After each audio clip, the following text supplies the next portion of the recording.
La grande annonce d'aujourd'hui, c'est cette annonce de François Hollande de la réforme territoriale dans une tribune à la presse régionale. Cela revient à passer de 22 à 14 grandes régions françaises. Est-ce que c'est une réforme à laquelle vous adhérez ? Le fait qu'on peut simplifier notre organisation, sans doute. Après, c'est-à-dire que c'est une grande réforme, c'est peut-être un peu trop tôt pour le dire. Il faut voir comment ça s'organise vraiment. Je ne sais pas si les citoyens et les élus ont été vraiment consultés. Et puis, il faut voir quelle est l'efficacité nouvelle que ça donne. Par ailleurs, on avait dit qu'on allait faire 11 milliards d'économies sur les collectivités. Je ne suis pas sûr du tout qu'on fasse 11 milliards d'économies. Et on en a à voir s'il faut faire des nouveaux hôtels de région, parce qu'on ne va pas prendre l'hôtel de région qui existait, on va en faire un au milieu. Donc, écoutez, on va voir, c'est peut-être un peu trop tôt pour... Alors, il y a beaucoup de régions dans cette réforme. Enfin, il y a quelques régions qui ne bougent pas, la Bretagne, les Pays de la Loire, alors qu'on avait parlé plutôt d'un chamboulement.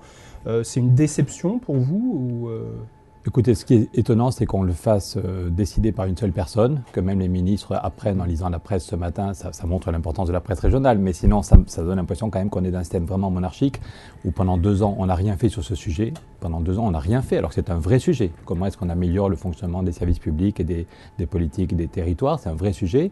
On n'a rien fait pendant 2 ans, et puis tout d'un coup, là, le président décide de faire quelque chose. Les gens ne sont pas vraiment consultés. On va voir. Mais de toute façon, ça n'est qu'un petit bout de la réforme, il n'y a rien sur les départements, il n'y a rien sur les intercommunalités, donc on est encore loin de la grande réforme. À votre avis, il fallait un référendum pour un sujet comme ça, qui touche quand même au cœur des gens, et il y a quand même une notion assez identitaire dans des régions comme la Bretagne, comme les Pays de Loire peut-être. Le référendum peut être une bonne façon de faire, oui, mais il faut d'abord du débat. Le référendum, surtout dans le climat politique actuel, si on ne veut pas que ce soit juste 80% des gens qui disent non à François Hollande, c'est bien de savoir de quoi on parle et en quoi ça concerne notre vie quotidienne. Et montrer que les solutions ne sont pas forcément les mêmes au Béarn ou au Pays Basque, en Bretagne, en Île-de-France et à Strasbourg. Alors on l'a vu en Alsace, il y a eu un référendum il y a quelques années qui a abouti à un non massif. Oui, parce que vraiment c'est la solution pour réformer oui, s'il y a un débat de qualité, si ce n'est pas des enjeux politiciens. En Alsace, on a vu comment c'était assez ridicule. Je me souviens à l'époque, j'étais au PS et ça m'avait frappé de voir que le PS d'un département appelait à voter oui, le PS du département d'à côté appelait à voter non. C'était pas mal pour des tambouilles internes et savoir si Tartampion allait garder son poste et s'il y avait un deal avec Tartemuche. Donc le problème, c'est que vu la gravité de la situation sociale et politique dans notre pays, je crois qu'on en a tous marre de ces petits arrangements entre amis et de ces fausses réformes. C'est un peu ce qui a l'air de se passer aussi actuellement avec la région. On voit que, par exemple, Bretagne et Pays de Loire, les Bretons sont pour le rattachement des Pays de Loire, là où les élus des Pays de la Loire préféreraient être rattachés à Poitou-Charentes.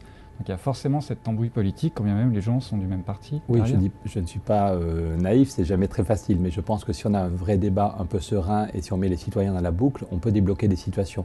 Mais par contre, je pense que le référendum, c'est vrai sur la réforme des territoires, mais c'est vrai aussi si on voulait vraiment en finir avec le cumul des mandats, si on voulait vraiment mettre en place un statut de l'élu, si on voulait vraiment une nouvelle république. On est le seul pays du monde où on a un monarque comme ça. En Allemagne, si le chancelier ou la chancelière ne fait pas son boulot, en 3 semaines, Helmut Schmidt avait été remercié. En 3 semaines, Margaret Thatcher avait été remerciée. Obama passe son temps à négocier avec le Congrès.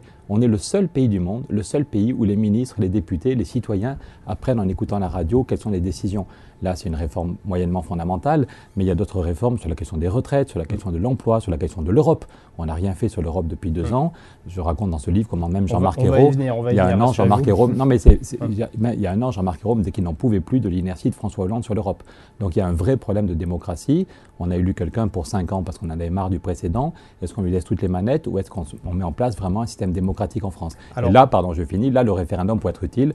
Moi, je rêve qu'après 3 mois de négociations sur un nouveau contrat social, après des mois de travail sur un nouveau contrat démocratique, ça aurait de la gueule que le même jour, on adopte un nouveau contrat social, un nouveau contrat démocratique par référendum. Ça aurait de la gueule pour relancer notre pays.